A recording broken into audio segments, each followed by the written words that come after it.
Jai Hind children, we are continuing the numericals of electric potential. Now we can discuss the third question. A point charge Q is placed at point O as shown. Is the potential difference VA minus VB positive, negative or zero if Q is number 1 positive and number 2 negative? Figure is also given. So we have the potential at a point due to any charge is given by general formula for potential 1 by 4 pi epsilon 0 Q divided by R. That is the general formula for potential.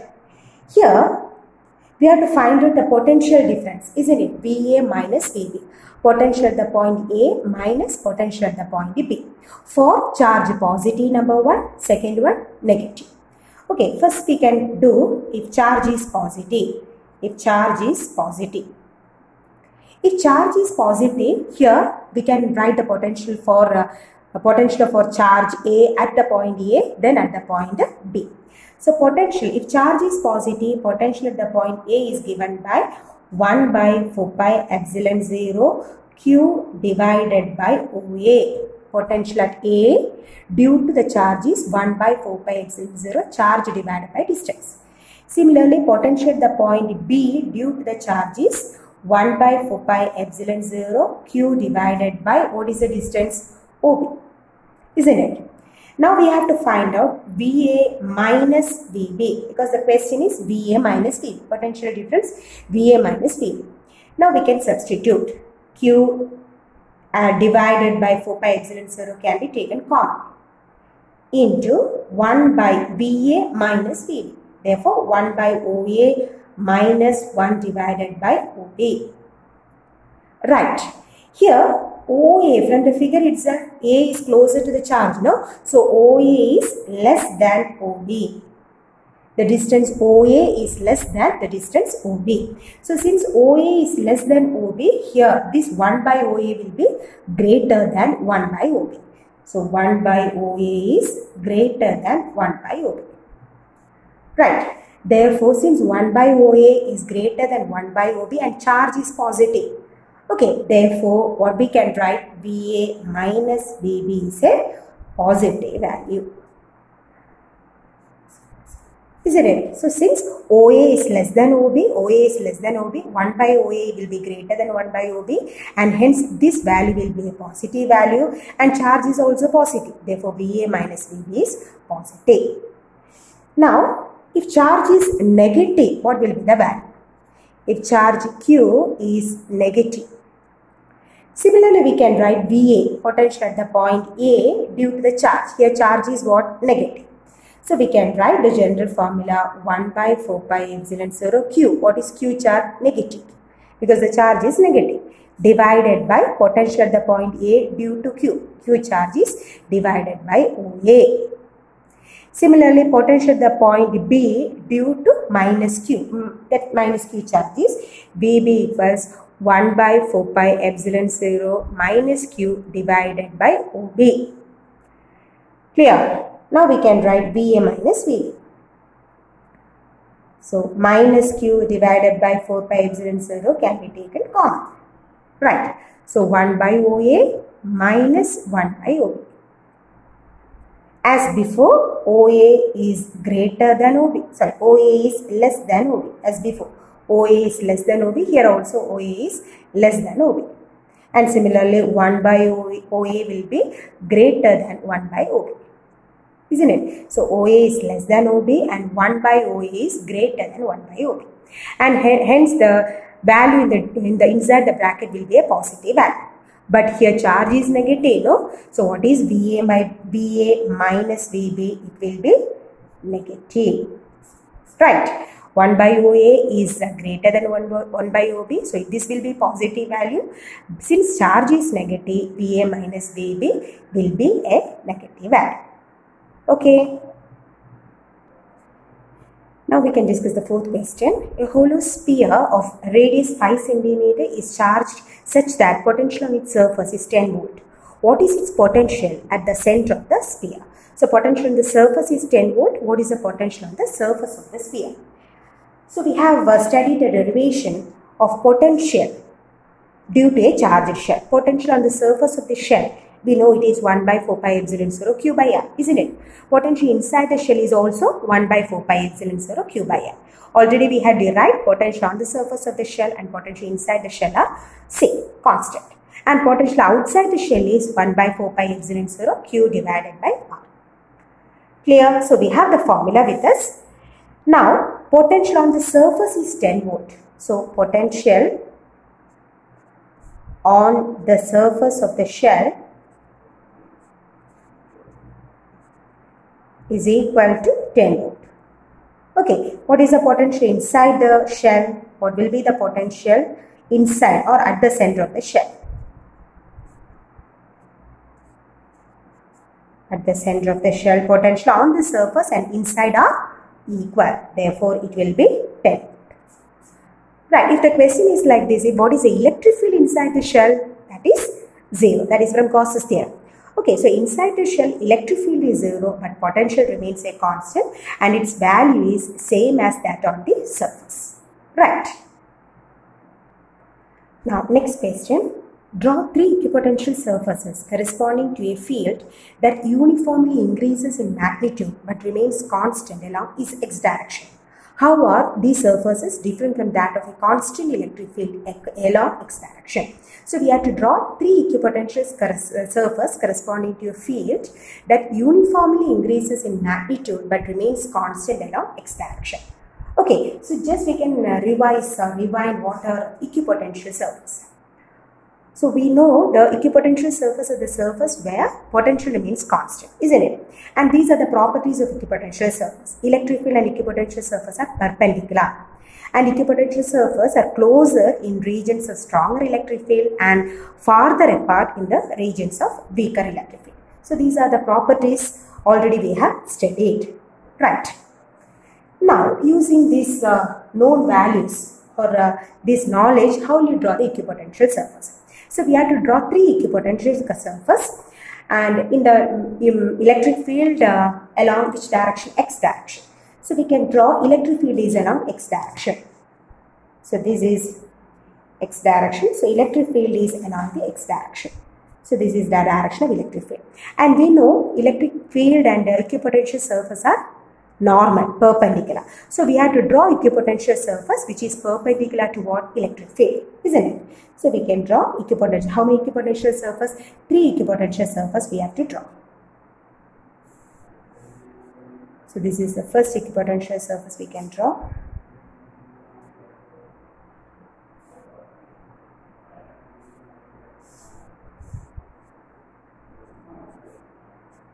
One.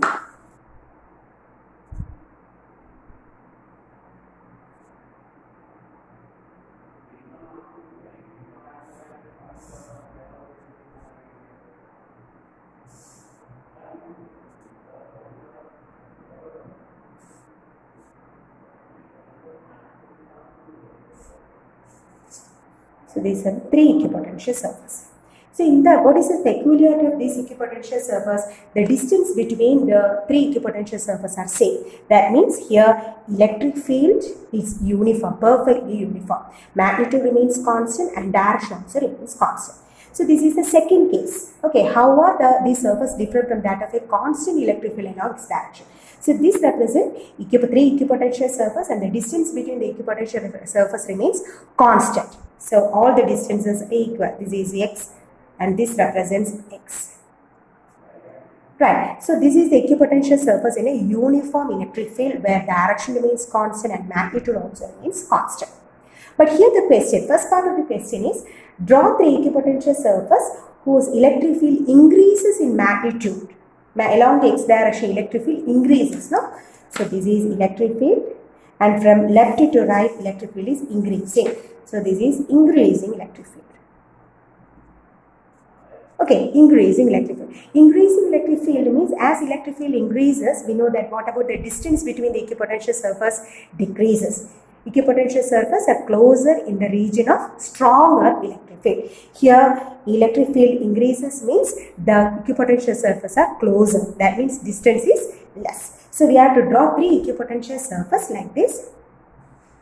So this is the first one and this is the second one, and where we have to draw the third one it is closer. Clear? So this is x1, let this is x2. x1 is greater than x2. Okay, so as electric field increases, equipotential surfaces are closer. So we have the property of equipotential surface. Equipotential surfaces are closer in the region of stronger electric field. Here the question, increasing electric field along the x direction, isn't it? So equipotential surfaces are closer. So towards right or towards x dash, electric field increases means equipotential surface will be closer. Right, so here x1 is greater than x2.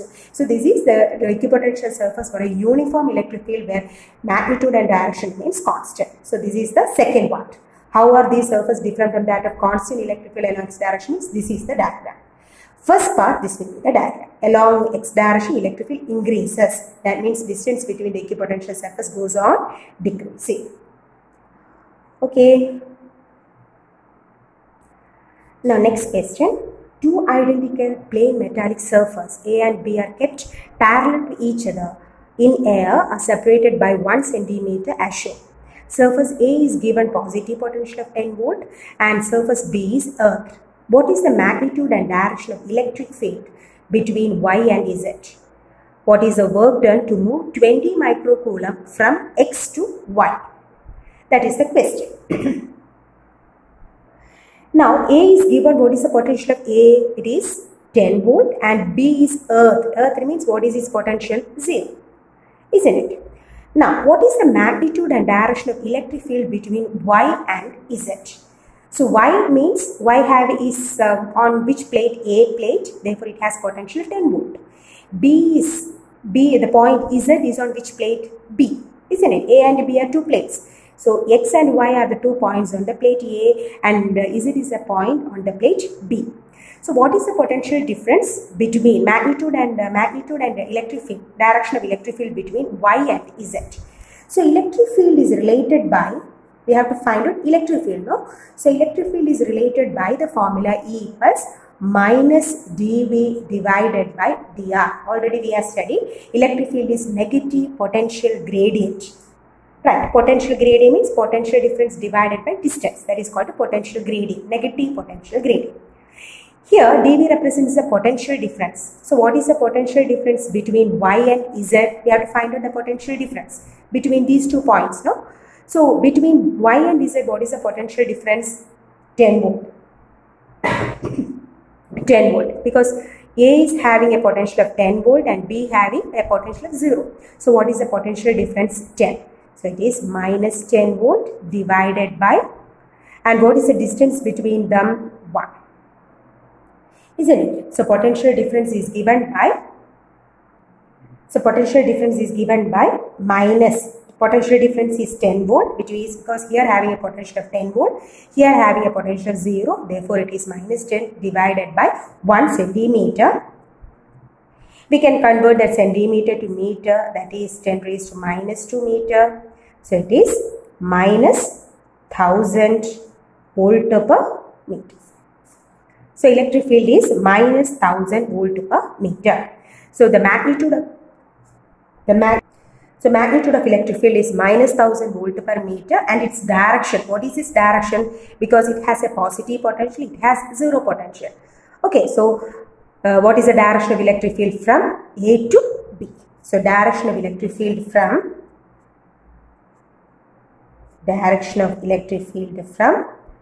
plate A to plate B. Isn't it? Then, second part. What is the work done to move 20 microcoulomb from X to Y? If a charge is taken from X to Y, we have to do some work. Or from one point to another point, we have to do some work. Okay, only work is done only if they are having a potential difference between the 2 points. So, what is the potential difference between X and Y?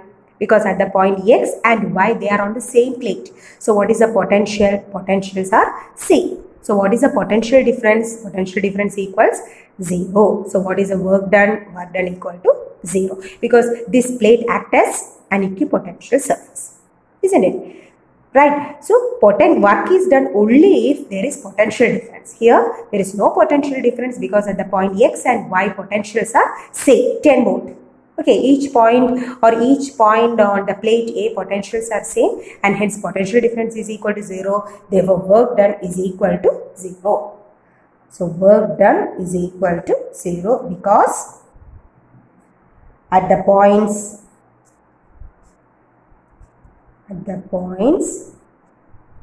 X and Y, potentials are same.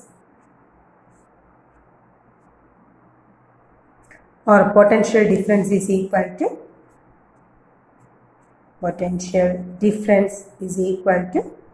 0. Okay, hope you understood all the questions we discussed here, and all the questions are CBSE board questions. So practice it 2 or 3 times. Okay children, thank you.